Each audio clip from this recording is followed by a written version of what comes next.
All right, everyone. Welcome to episode 0 of the Progressive Gentlemen podcast. My name is Dan. I'm here with my buddy Matt, and we are the Progressive Gentlemen.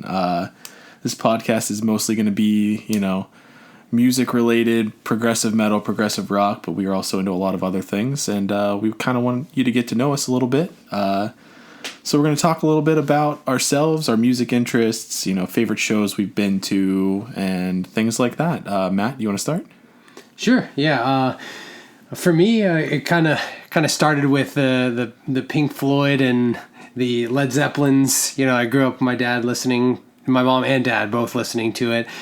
So I kind of grew up listening to, what was then metal, now classic rock, I guess. Absolutely. Kind of made my way from there. I remember going to my uncle's and he had all these Iron Maiden records. Very nice. That kind of... seeing all the artwork and stuff was like, what is this? This is cool. And I remember he actually had a game on his computer that was an Iron Maiden game. It was just like a point and click shooter game. That's awesome. And it had all their songs on it. They have some killer artwork. Yeah. And that's why I was like, this is really cool. What is this? So I've kind of always been into like rock and punk and stuff. But I think... really in high school is when I started getting into metal. Our mutual friend, Brandon. Shout out, Brandon. Yeah, shout out to Brandon. He introduced me to Between the Bear to Me's Alaska. Great and that record. Was kind of the beginning of the end for me when it came to enjoying metal and particularly progressive metal.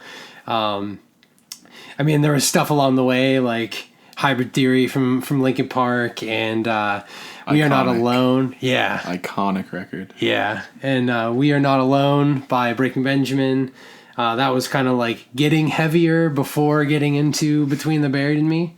But Between the Buried and Me was definitely like been probably my recurring favorite band. Anytime they put out an album, they're definitely on the top of my list and have probably the top 5 of 10 of my favorite albums of all time, if not more. So I'd probably peg them as my favorite band just because they consistently are putting out just fantastic records. Absolute with banger after banger, for sure. Yeah.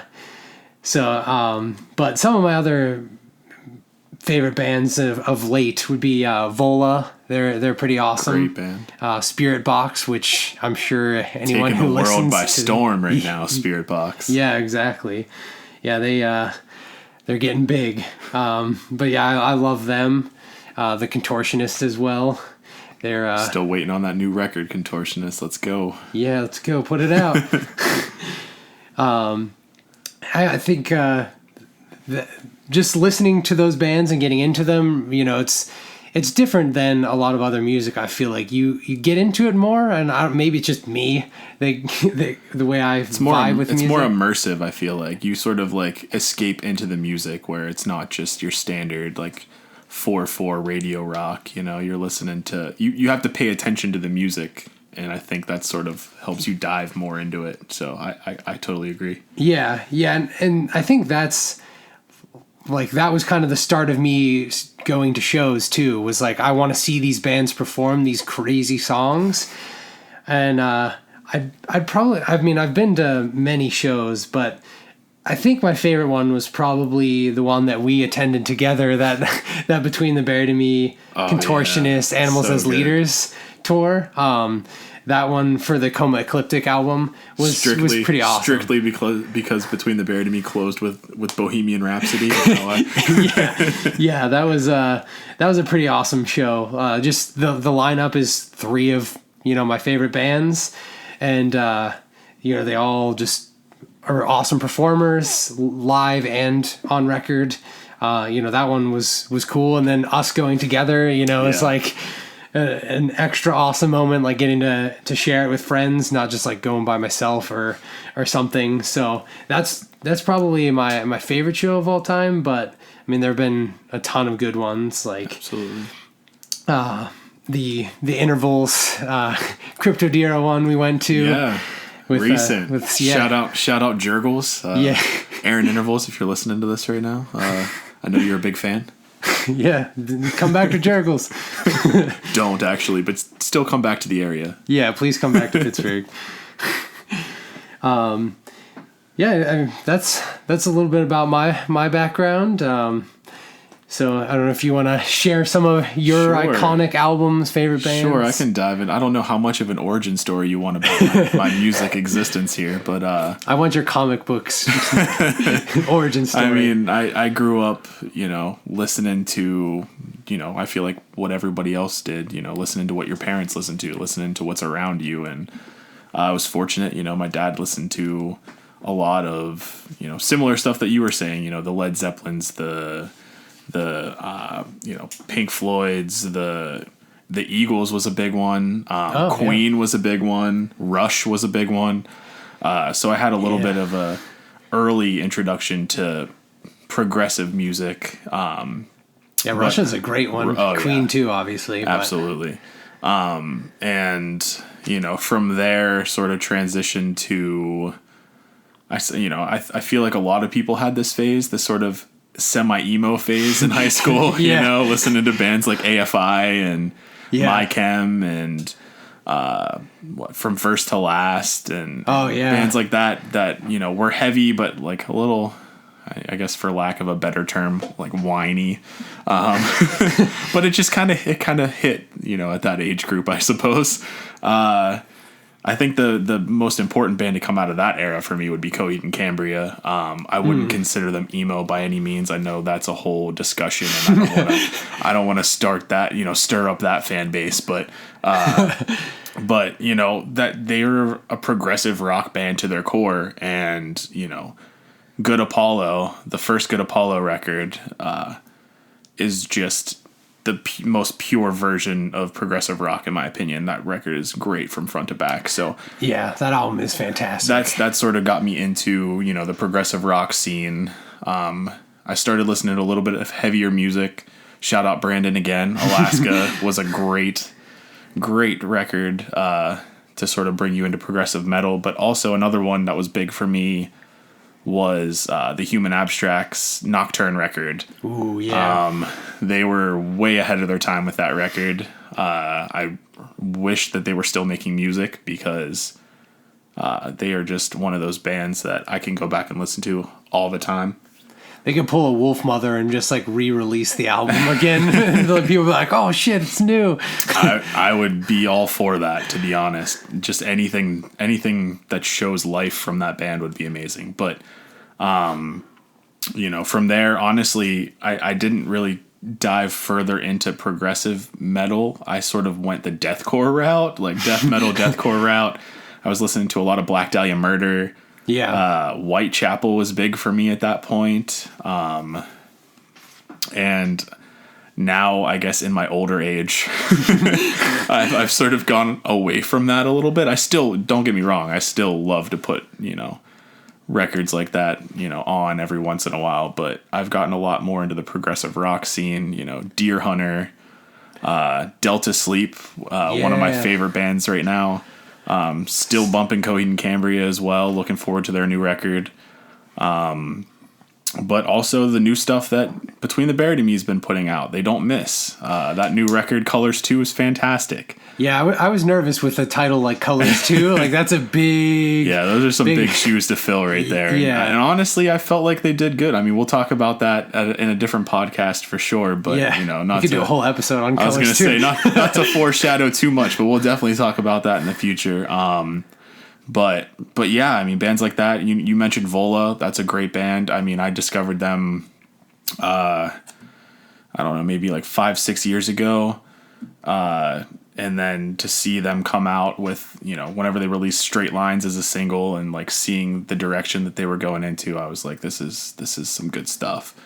The Contortionist is huge for me as well. We were talking a little earlier about how many times we've seen the Contortionist live. They're definitely one of my favorite live bands. I enjoy watching Mike Lesser do his robotic thing on stage. Yeah. But also you would think the whole band is just a bunch of androids because they just don't miss live either. I mean... Yeah, they are so good. They put on such an awesome show. And yeah, they're just... shout out to that whole band because they don't miss. But yeah, it's kind of where I'm at right now. You know, the prog metal, prog rocks mix right now. Not really big, you know, into the death metal, deathcore scene, but as much. But like I said, I do still dive into that. But yeah, for me personally, that's kind of where I'm at. Live shows. Let's think about that for a second because I've been to some solid music fests. Yeah, you've been to way more shows with some crazy lineups. But just thinking like classic shows that I've been to that just like hit different for me. For some reason, seeing Killswitch on the main stage at what would that have been? Like Warped Tour? It wasn't Warped Tour. What's the other one? Like the big is it like know. They do like Rock on the Range, but I don't know if that would it was a metal festival. It was like Mayhem? Mayhem, thank you. Yeah. That's the one. So seeing There's so many of them. There are just so many. Seeing Killswitch on the main stage at Mayhem was really cool. Other bands that were at that show, at that festival, would have been Black Dahlia Murder was there, Whitechapel was there, Cannibal Corpse was there, Behemoth was there, Slayer closed. Fucking Slayer. Yeah, so it was a very interesting mix of different types of metal, and that was still Howard was still the lead singer. And you know, I like both. I like Jesse. I like Howard. They're both great. I don't like to get into that argument, but Team Howard. I mean, if I had to pick one, I suppose. But yeah, honestly, that show, I just remember just screaming every song. You know, I was there with another one of our mutual friends, Jordan, yeah, it was a good time. It was a really good time. That's honestly, when I think of shows, that's one of the ones I think of. The first time I saw Coheed and Cambria is another big one for me. I saw them at if anyone's from the Pittsburgh area, there was a bar type thing called Club Zoo. Oh my god! You saw them at Club Zoo in Parkway Center Mall. And this was when they were touring the Second Stage record. That was the first time I ever saw them, and Claudio's voice was like going, like he either was feeling under the weather or he was just losing his voice, whatever. So for the whole show, the crowd was singing every song. Oh wow! And it was you know, some people complained about it, but for me it was kind of an interesting experience to just see it. It was my first introduction to that fan base too. I'm a big fan. I got the Keywork tattoo. I got the whole thing. Whatever. You know, I am little fan. Right. It's just seeing sort of it felt like a community, like a family, like whatever you want to call it. And that's sort of what led me to want to follow this band, I feel like, honestly. Yeah. Was just like the inclusion of everybody at a show. Like it felt like a different experience than just going to a concert. Yeah, the fact that everyone just like cohesively was like, we're gonna sing this song and like pick up the slack where Claudio couldn't sing because his voice was going. Exactly. That is a cool moment. Like when you have those moments that the singer stops singing and they like put the mic out into the audience and everybody sings, just belts the lyrics, and it's just like, there are those moments that give you goosebumps that you're just like, holy cow, everybody here is such a fan and we're all enjoying this music together. Like, it's definitely a different experience than just, you know, sitting at home listening to the record with some headphones. Exactly. I mean, not that there's any problem with that. Like, you know, it's obviously an awesome way to enjoy music, but there's something about the live show that just like elevates it to a different level. And I'll just throw 3 more tours out real quick. Just real quick. I'm not going to talk too much about them, but the lineups were sweet to me. So, Coheed headlining with Between the Buried and Me and Russian Circles. That show was sick. That was their Afterman tour. That's cool. Another one with Coheed. I swear the third one won't be. Another one with Coheed with the Contortionist and Astronoid. That was awesome. That was like a real short tour. I think there were like 6 shows. I drove down to North Carolina for this. Like, it was amazing. That's cool. And then the last one, Between the Buried and Me with the Deer Hunter and Leprous. That was sick. Oh, wow. That's a really Shout out cool. Leprous, too. We'll talk about them at some point, too. If you've not heard of Leprous, check them out. They're amazing. Yeah, I feel like as a progressive rock and metal fan, Yes. like you can't sleep on Leprous. Exactly. But sure. but yeah, I think that's enough about sort of my background there. I didn't go full origin story, but I definitely went a good bit there. Yeah, we got a good bit. So, the listeners can kind of get a feel from where we're coming from when we do album reviews and discussions. They can kind of understand where our interests are. So, if we say like, oh, we don't like this album, they can kind of understand of like, oh, well, he doesn't like this type of music. So that makes sense.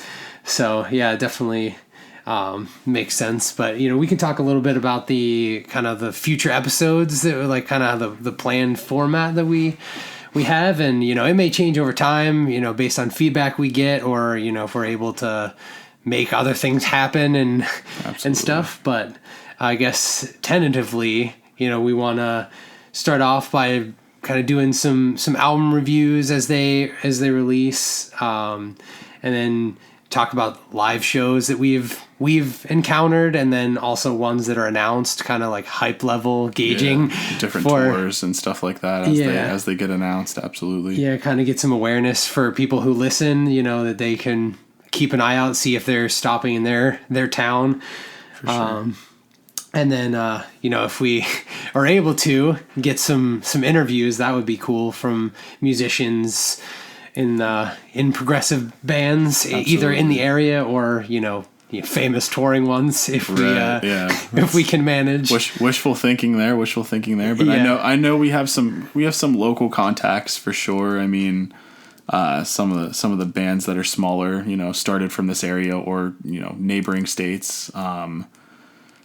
So we can definitely try to set something up there, and it might even bring awareness to some of those bands as well. Yeah. I mean, there are definitely some local bands that deserve some more recognition. Yeah, definitely. And it would be cool to be able to like shout them out, let them plug their new albums or new singles, or even just talk about old ones if they want. Yeah. It would be awesome to get them on here and be able to talk with them, and talk about maybe even like what they, their thoughts behind producing the album, and kind of pick their brain on that kind of stuff. Absolutely. Some other things that we definitely want to look into as well. We might be throwing some polls up and things like that on our social media, which we'll shout out here at the end. But keep an eye out for giveaways as well, because that's something that we've talked about and would like to do as well. Just give back to the community and, of listeners that want to actually listen to us talk for however long these things are going to last. I know, first up on the docket that we want to, dive into is, we both listened to a good chunk of records this past year, as probably everybody listening to this has. It was a hell of a year for music, and we want to sort of dive into our top 10 records, and then ultimately leading up to our album of the years. We differ a little bit.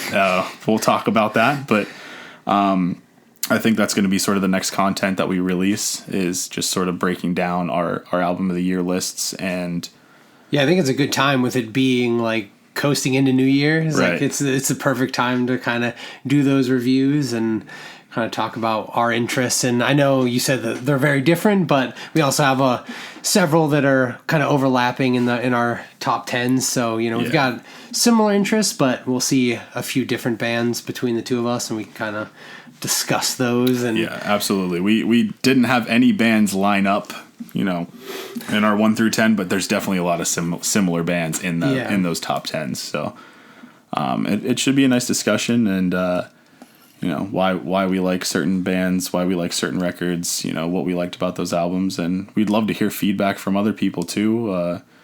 What was your album of the year? What did we miss? I think that's a good opportunity, not only for you guys to maybe discover something different on our list, but for us to discover something different through you guys. So that's kind of what we're hoping to get out of this as well. Yeah, so definitely, hit us up on our social media platforms and let us know if there's anything you think we could add to the podcast, or, if over time there's format changes that you think would be good, as well as, like Dan just said, bands that we should check out that maybe didn't make our list, or bands we haven't heard of, because the world of prog is vast, and there are many bands. So we're always happy to check out new bands, new albums. So feel free to drop them to us. Yeah, I often look at other people's album of the year lists and realize that there are bands I've never heard of on that. So I think it's a good resource to discover new music, and I'm always looking for new music. So me too. But yeah, all right. Well, I think I don't know, Matt. Do you have anything else? I think that about does it. We can just plug our socials for everybody. Absolutely. Give us a follow. Some shameless plug here. Go ahead on Twitter. Follow us at Prog Gent Pod. Yep. And then Instagram at Progressive Djentlemen. And that's where you can find us. We'll definitely be tweeting out links to the podcasts and things like that, or different ideas, different polls, giveaways, things like that on those as well. So be sure to give those a follow and keep an eye out. Sounds good. All right, guys. Thanks for listening, and catch us on episode 1 where we're going to start talking about our album of the year lists. So thank you so much. Talk to you next time. See ya.